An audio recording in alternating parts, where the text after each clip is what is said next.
মাঝখান থেকে হিন্দু ভাইদের কিছুই হবে না, সংখ্যাগরিষ্ঠ হিন্দুরা ফাঁক পড়ে যাবে, কি পাবে না, অধিকার পাবে না। পথের ভিখারি হয়ে গেছেন, আপনাদের মুখের দিকে তাকাবে না, চ্যালেঞ্জ করে বলছি।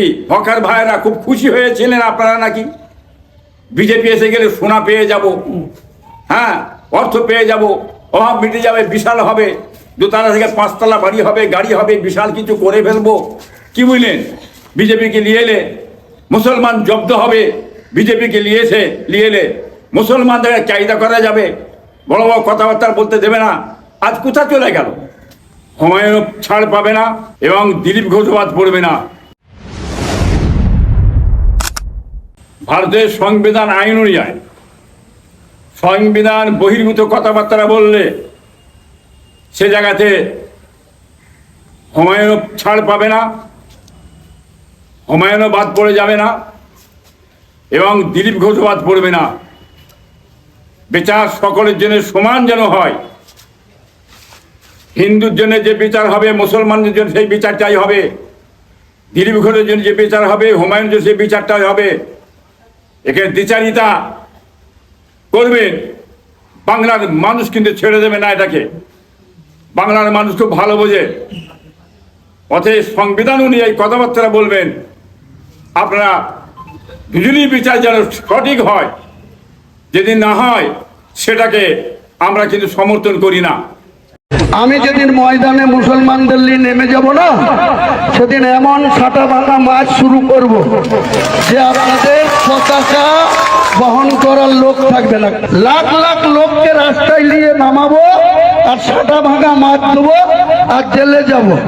এই যে কথাটা বলছে, এসব কথাবার্তা লম্বা চড়া অনেক কিছু বলে, আর কি মাত দেবে সেটা তো বলছে না, কি বুঝলেন? উনি যদি কারো নাম করে বলতে মাত দেবো সেটা মানে বোঝা যেত। তো এই দাম যারা কথাবার্তা মন্ত্রী হিসাবে, এমএলএ হিসাবে কথাগুলো সঠিক নয়, কি বুঝলেন? মানুষ, জনগণ মন্ত্রীদের মুখের দিকে তাকিয়ে আছে, তাদের আদর্শ কথাবার্তা কি বুঝলেন শিখবে, শুনবে, জানবে। ভারতের সংবিধান অনুযায়ী এনাদের যে কথাবার্তা হয় উল্টোপাল্টা, তাহলে মানুষ মেনে নেবে কি করে? এ তো কৌশল চলছে, অন্য কৌশল। আমি তো আগেই তো বললাম, আগামীতে পৌরসভা ভোট এসছে, গরম গরম বক্তব্য না দিলে ভোটটা টানা যাবে না, কি বুঝলেন? এই সব কৌশল চলছে, এই সব কথাবার্তা বলে হ্যাঁ হয় না। বাংলার মানুষ তারা জানে হ্যাঁ ভোটটা কি হবে না হবে আগামীতে, তার জবাব কিন্তু এই বাংলার মানুষ নতুনভাবে চিন্তা ভাবনা নেবে বলে আশা করি। আমি বিধানসভার ভিতরে বসে যে কাদা ছোঁড়াছুঁড়িটা হলো, বাংলার মানুষ সবাই দেখছে যে কথাটা কাদের দিকে যাচ্ছে। আমি তো আগেই বলেছি, যা খেয়েছে বিধানসভা হচ্ছে ছোড়াছড়ি, কি বুঝলেন? ধনীদের পক্ষে কথাটা হয়ে বেরিয়ে চলে যাচ্ছে, গরিবদের জন্য কোনো চিন্তা ভাবনা এসছে না। গরিবের পাশে দাঁড়াবার লোক নেই, গরিব আরো গরিব হয়ে যাবে, কি বুঝলেন? অতএব এরা দেবে না, মুখের বাতেলাটা হবে অন্য। এরা ধর্ম নিয়ে রাজনীতি করবে, বিজেপি ধর্ম নিয়ে রাজনীতি করছে। আর এর আগেও মমতা ব্যানার্জি সাহেব, তিনিও ধর্ম নিয়ে রাজনীতি করেছেন। তিনি কি করেছেন? তিনি খালি ফুরফুরা ফুরফুরা ফুরফুরা করে গেছেন, বুঝলেন না? এদিকে শুভেন্দু সাহেব, মহামান্য মুখ্যমন্ত্রী সাহেব বলছেন হ্যাঁ আপনার এই তারকেশ্বর বাবা তারকনাথ, বাবা তারক, বাবা তারক, বাবা তারকনাথ, বাবা তারকনাথ করছেন উনি, কি বুঝলেন? ধর্ম ধর্ম। ইনি এদিকে ফুরফুরা ফুরফুরা করছেন। এটা কৌশলটা অন্য। ইনি চাইছেন মুসলিম ভোটটা কি করে কায়দা করে নিয়ে আমি থাকবো গদিতে, কি বুঝলেন? আর ইনি হচ্ছেন এখন হিন্দু ভোটটা কি করে টেনে বার করলে আগামীতে আমি গদিতে থাকবো, এই চিন্তা ভাবনা চালিয়েছেন। কিন্তু ধর্ম ধর্ম করে দেশটা চলবে না। ধর্ম ধর্মকে পেট ভরবে না, হিন্দু ভাইদের পেট ভরবে না, মুসলমান ভাইদের পেট ভরবে না। কি মানে হিন্দু মুসলমান উভয় শুকিয়ে মরে যাবে, অতএব কিছু হবে না।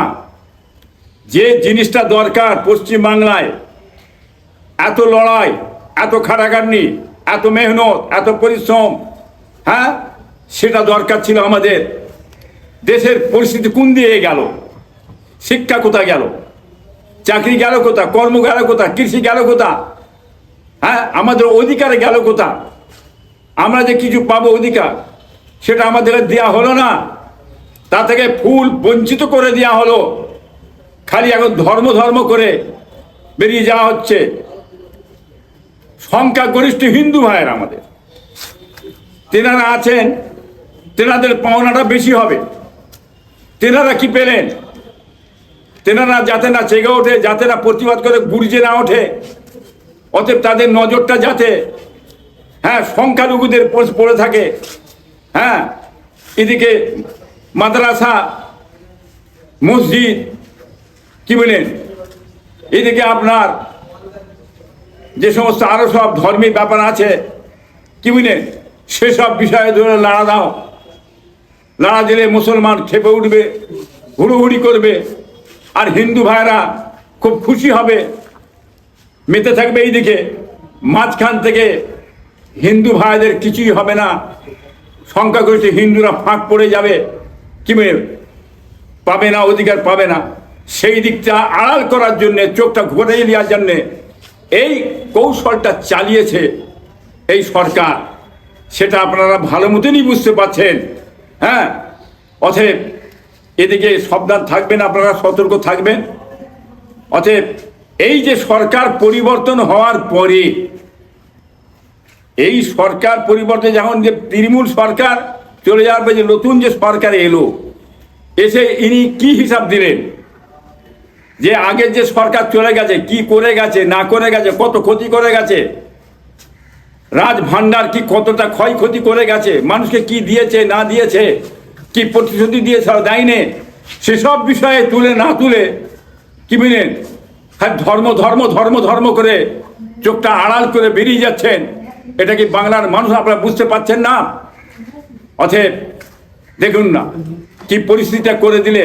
যারা বিজেপিকে ভোট দিয়েছিল, যারা হিন্দু ভাইরা ভোট দিয়েছিল, মুসলমানও দিয়েছে, হ্যাঁ, হিন্দু ভাইরা যারা ভোট দিয়েছিলেন, আপনারা আজকে ভাঙ চুর লুট, যারা আজকে ধুলিস সাত করে ফেললো, কি বুঝলেন, হকারদের ঘরে। হকাররা কি পেয়েছেন?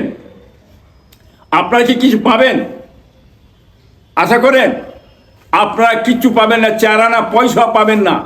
আপনারা চিল্লে মরে হেঁকে কেঁদে কুটে মরে যাবেন, পথের ভিখারি হয়ে গেছেন। আপনাদের মুখের দিকে তাকাবে না, চ্যালেঞ্জ করে বলছি।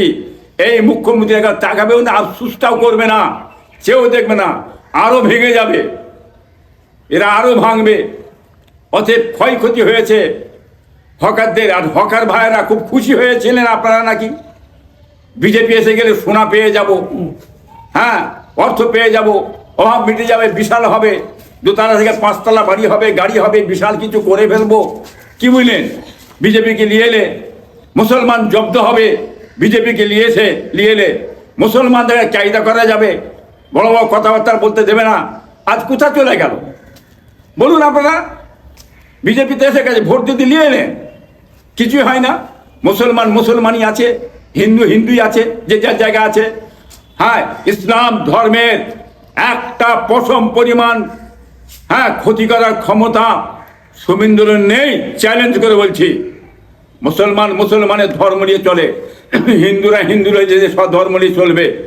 আপনারা লড়া দিচ্ছেন উভয়ে, রাজনীতি করতে চান, ধর্ম নিয়ে রাজনীতি করে মানুষের চোখটা আড়াল করতে চাইছেন। হ্যাঁ, এটাই বলতে চাইছি আমি। হ্যাঁ, আপনারা খেয়াল করবেন, আপনারা আপনাদের নিজের জিনিসটা চাই, আমাদের অধিকারটা চাই, কি বুঝলেন। অতএব সেই দিকটাই খেয়াল করুন আপনারা, ওদিকে খেয়াল করতে, ধর্ম নিয়ে কি হচ্ছে খেয়াল করার দরকার নেই আমাদের কারো। ও যা পারে করুক গে, যাক, যতবারে মানা করুক, মানা করে কিছু হবে না। হ্যাঁ, যে যা ধর্ম করে কাজ করে যাবে, এইভাবে বাধা দিয়ে ধর্মকে বন্ধ করে দেওয়া যায় না, চোখকে আড়াল করা যায় না। অতএব বাংলার মানুষ চিনে নিয়েছে বিজেপিকে। বিজেপি গরিবের সরকার নেই, চ্যালেঞ্জ করে বলছে আবার। হ্যাঁ, আরএসএস তারা চালনা করছে বিজেপিকে, কি বুঝলেন? দিদিমণি এক জায়গায়, এটা মাথায় রাখবেন। অতএব বিজেপি দল যে এসেছে এটা ধনীদের সরকার, রোহিতদের সরকার, কি বুঝলেন? অতএব গরিবের সরকার নেই। গরিব আপনারা শেষ হয়ে যাবেন, দেখে নেবেন আমার কথাটাকে। আগামীতে আরো ক্ষতি হয়ে যাবে গরিবদের, এই কথা আমি বলতে চাইছি।